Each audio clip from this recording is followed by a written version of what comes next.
윤석열 전 대통령의 공직선거법상 허위 발언을 한 혐의로 기소된 1심 조금 전에 징역 1년 6개월에 집행유예 3년이 선고됐는데요. 이 형이 대법원까지 가서 확정이 된다면 국민의힘은 선거비용 397억 원을 돌려줘야 하는 만큼 파장이 예상됩니다. 재판부 목소리부터 들어보시죠.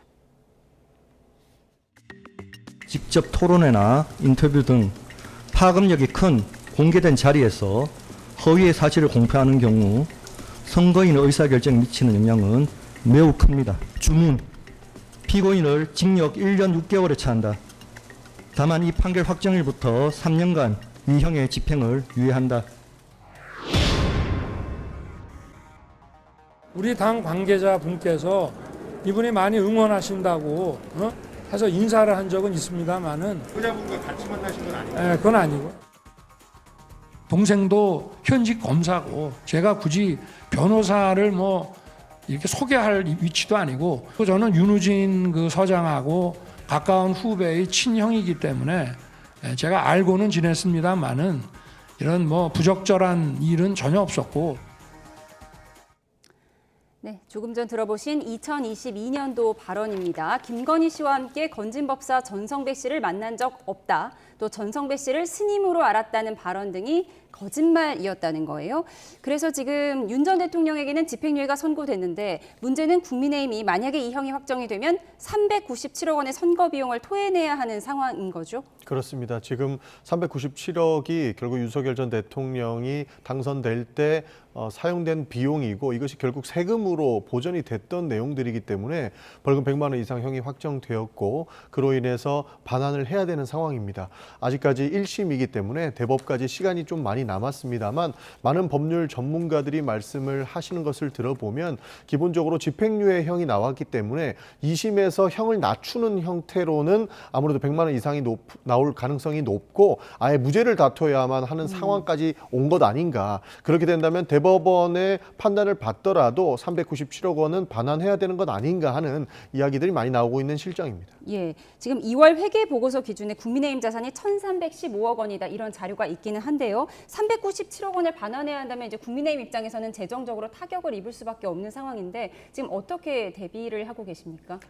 돈을 내느냐 마느냐의 문제보다 선거법에 대한 올바르고 균형 있는 재판이 있었느냐에 대한 문제 제기를 하고 싶습니다. 잘 아시다시피 이 선거 때 상대방이 또 이재명 대통령이지 않았습니까? 그리고 그 선거에서 역시 이재명 대통령 또한 선거법 위반 사실이 있었습니다. 그런데 피선거권이 있느냐 없느냐의 논란을 뒤엎고도 지금 현재 대통령이 되어 계시고요.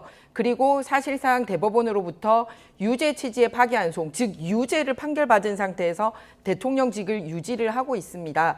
그리고 그때 허위사실 유포와 관련돼서 여러 가지 본인의 구명을 위해서 했던 논리들이 있는데 이런 부분에 있어서 형평성이 전혀 맞지 않다라는 말씀을 거듭 드립니다. 왜냐하면 지금 이제 윤 전 대통령의 경우에 소위 허위성이 있었느냐 부분과 고의성이 있었냐 부분, 이 부분에 있어서 모두가 명확하게 드러나고 있지 않은 상황입니다. 그래서 정치 판결 아니냐라는 이런 얘기까지 나올 상황이거든요. 그런 반면에 이재명 대통령 같은 경우는 소위 대장동이나 백현동 관련돼서 국민들이 관심을 가질 만한 그런 본인의 치적이 사실상 여러 가지 이 비리와 연결이 돼 있었다는 부분이고 그 부분을 다른 사람들에게 다 탓을 하는 부분과 관련된 부분이기 때문에 결정에 굉장히 후보자 결정에 영향을 주는 그런 내용이었습니다. 그런데 윤석열 대통령 관련돼서 지금 선거법 내용 아마 뉴스 들으면서 국민들이 이런 거 있었어? 할 정도로 늘 뉴스를 다루는 저희조차도 잊고 있었던 이런 내용이거든요.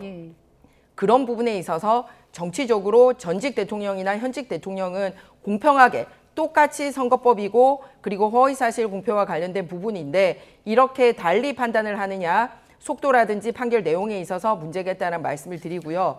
동의 내용을 떠나서 이게 잘못된 부분이 있다면 당연히 국민들에게 잘못 받은 돈이 있다면 내겠죠. 하지만 아직까지는 전혀 대법원 판결까지 결판이 나지 않은 상황이라는 말씀드리고 제가 다시 한번 말씀드립니다. 두 분 전직 대통령과 현직 대통령 간에 그런 부분에 있어서 국민들이 한번 살펴볼 수 있는 기회가 되지 않았나 이렇게 생각합니다. 그러니까 윤석열 전 대통령이 왜 저런 거짓말을 방송에서 공개적으로 했는가에 대한 내용들을 바라보면 윤석열 전 대통령은 저러한 허위 발언이 있은 뒤에 대통령직을 3년 이상 지냈기 때문에 국민들께서 잊을 수밖에 없는 상황이었던 겁니다. 왜냐하면 3년 동안 수사도 받지 않았고 재판을 받지 않았기 때문에 과거 발언들이 지금껏 잊혀질 수밖에 없는 상황이었지만 불법 비상계엄을 통해서 대통령 신분을 잃었고 그에 따라서 재판이나 수사가 재개됐던 것이기 때문에 지금이라도 바로잡는 것이 저는 바람직하다고 봅니다.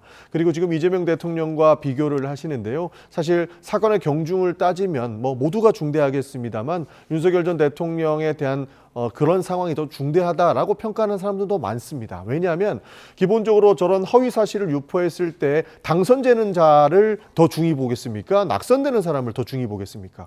지금까지는 낙선되는 사람을 더 중히 봤던 것이고 대법원에서 파기환송을 할 때도 조희회 대법원장이 공정했는가에 대한 질문을 오히려 국민들이 하고 있는 상황이에요. 그런 상황에서 이재명 대통령을 끌어들이는 것이 오히려 더 부적절한 것이고 그 허위 발언을 하면서도 당선이 되었던 윤석열 전 대통령의 문제를 지금은 바라봐야 될 때다라는 말씀 드리는 것이고 과거 이재명 대통령이 재판받을 때 늘 국민의힘의 패널에 나오신 분들께서 그 400억 다 갚아라 이런 얘기 저희한테 많이 하셨거든요.